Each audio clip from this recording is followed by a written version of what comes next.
So let's start just moving our spine and finding that point zero that we've been talking about for some time.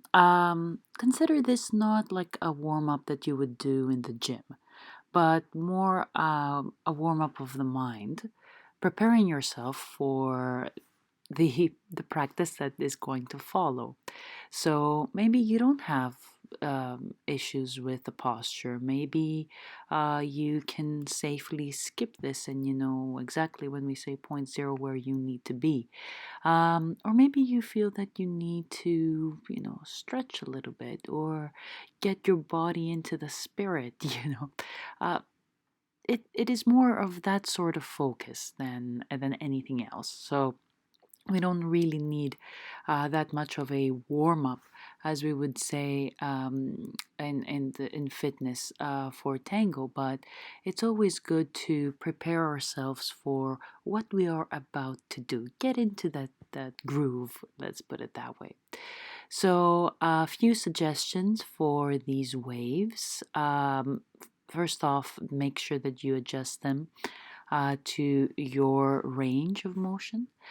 This first one starts from the top of the head, and I want you I want to encourage you to focus on different things.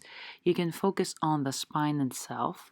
You can focus on the great ligament that is running within the spine, and or you can focus on the ligament that is running in front of the spine towards your organs. Um, and then you can reverse this, in quotes, reverse, and start it from the hips. But remember that the head, we were talking about that in previous videos, participates as part of that long spine that we have. So make sure not to block the neck and the head from participating. And let's start with some, swinging of the arms, allowing the arms to move within the shoulder, not blocking anything else. It's just that we just start with focusing on the arms themselves, get ourselves going. Then we take it into the shoulders and the chest, and you will see that in this movement we have that side bend and the twist, that osculation that we've been talking about. Then you take it into the center of the body. So this is more, you can see how it's more central. But again, the twist might be bigger than the side bend compared to before, but both of them are still there. Then you make your way down to the hips, initiating from the hips. So you started from the hips. Of course, the movement is a full body movement, but we just take our focus at different parts of the body. Now the knees, and notice how one knee bends while the other one stretches. Two knees are not doing the same thing at the same time. And then you make your way down all the way nice and gently to the ankles, not the wrists, the ankles and the feet, getting the whole foot moving, getting it going, and then you make this nice bundle of movement. The whole thing is moving, the whole thing is swinging and twisting and side bending. Make sure you don't take your head out of the equation, and then slowly pause.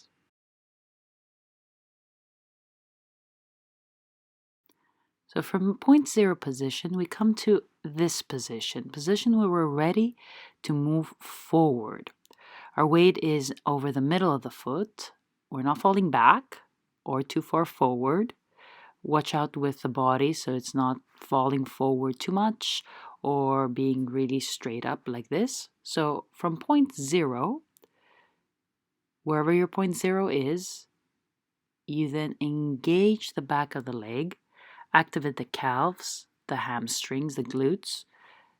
Let the body drop a little bit forward, and from this 2 feet stance, you're going to smoothly transition to a 1 foot stance and step. Normal size step, your type of step, not a tango specific step. Back to 2 feet, and then a step. You can go forward, you can go fast, you can go slow, you can go forward, you can go back like I'm doing here. Just always take a moment to find that 2-foot stance, transition to 1-foot stance, and find that 2-foot stance again. We've talked about this before. There's so many bad habits hiding in this transition because it's a transition from a very symmetrical position to an asymmetrical position. You see how when we lift one leg, that symmetry that we have from this 2-foot stance changes, and you go to an asymmetrical position where you have a twist, a side bend, and a lot of other things happening within the body. So uh, and even in terms of balancing the forces and the muscles, that is also an symmetrical to an asymmetrical position. So that transition hides a lot of bad habits, which of course won't even feel like a bad habit because if you've been doing this for so long. So take some time to really understand where the glitches are, where you might be feeling tension. It might be in the hips, it might be in the lower back, it might be in the neck, it might be that you're losing your balance, it might be a lot of things. But try to notice how as you lift one leg, things change and your body adjusts.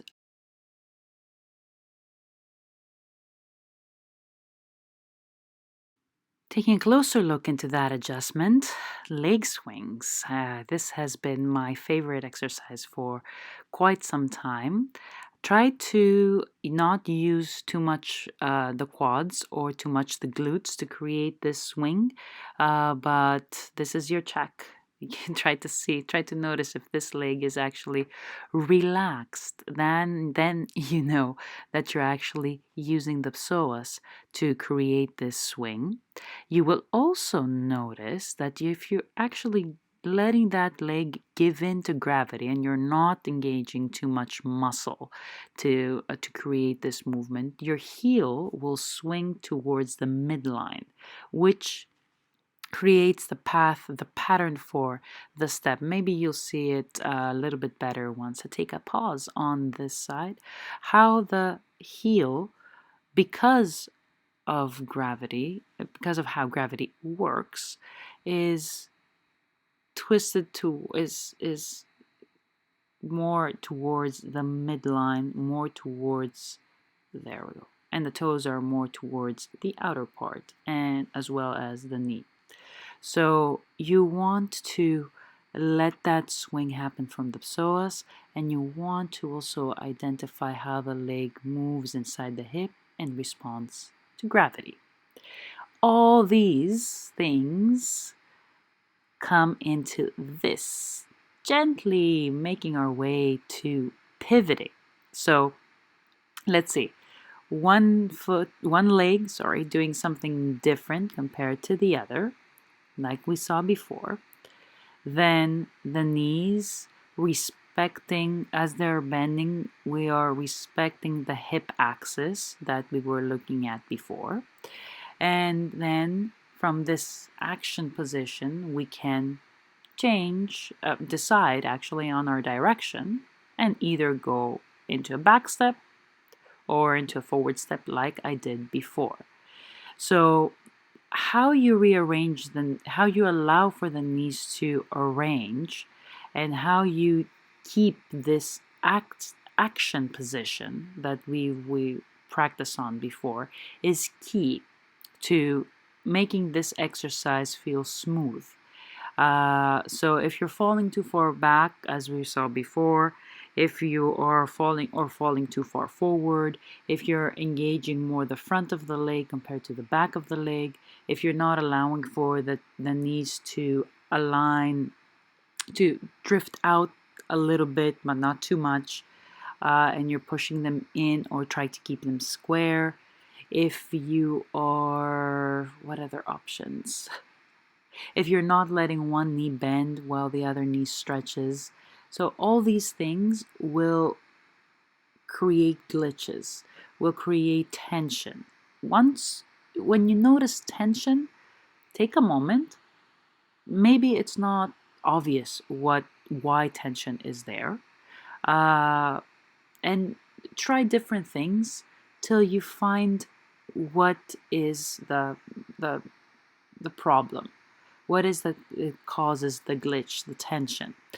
It it is very likely, highly likely actually, that what you're doing will look completely different than what I'm doing, because you have a different body compared to mine. We're different people. We have different habits and different backgrounds. So take that into consideration. Don't try to match exactly the image presented in this video, but try to understand and embody the principles.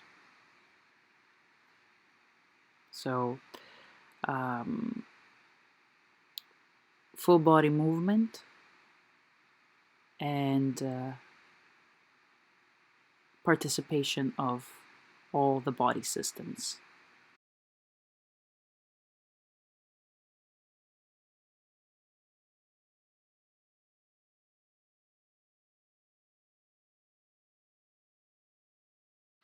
Transitioning to the upper body, this is the exercise we did before. This is what we usually do in most tango classes to make our pivots better. And we're going to move away from this a little bit, focus on the upper body, focus on the hands. So place your hands on the wall, on the outer part, on the outer edge of the hand. As you can see, they're not in a static position. So they're allowed some movement. You can see that the inner part of my palm is lifted as I square off, and it flattens in quotes as I twist. So um, also one elbow is doing something different than the other elbow, and I am also not so much worried about keeping things square, but I'm allowing for a little bit of a side bend along with that twist. I'm allowing movement within the shoulder, and I'm also not too much worried about a set position of the hands. So um, I want to be able to negotiate this position, and that is another reason why the the palms are not set and fully fixed with the fingers really flat on the wall. So let's see how we put all of this together. Start from a 2-foot stance, transition to a 1-foot stance, step, and get into an embrace. Start with your pivots. See how all of this, all of these swings are coming into play. Of this work of one side doing something different than the other. One knee bend, one knee stretches, one elbow bends, one elbow stretches, one palm flat on the wall, the other one not, and so on and so forth. So take your time, try to notice these principles in this very basic, not basic as in simple, but basic as in important tango element. Allow for the foot to and for the whole leg to respond to gravity the same way that we did in those swings, even though you're preparing for a tango step or a tango move. Especially if you're wearing heels, manage that power stance. Let's call it power stance. Oftentimes, we are too far forward or too far back. So this is something that you need to find the right position for you. You don't want to feel that you are heavy over your heel, because then you're falling backwards, basically. But you also don't want to feel that your toes are taking a huge load.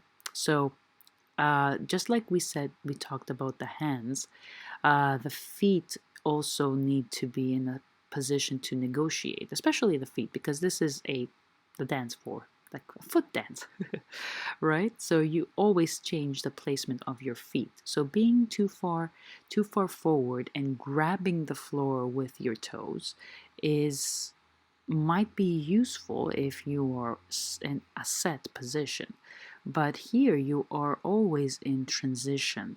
You're not most of and the whole dance, you're not completely stopping, holding a position for some time.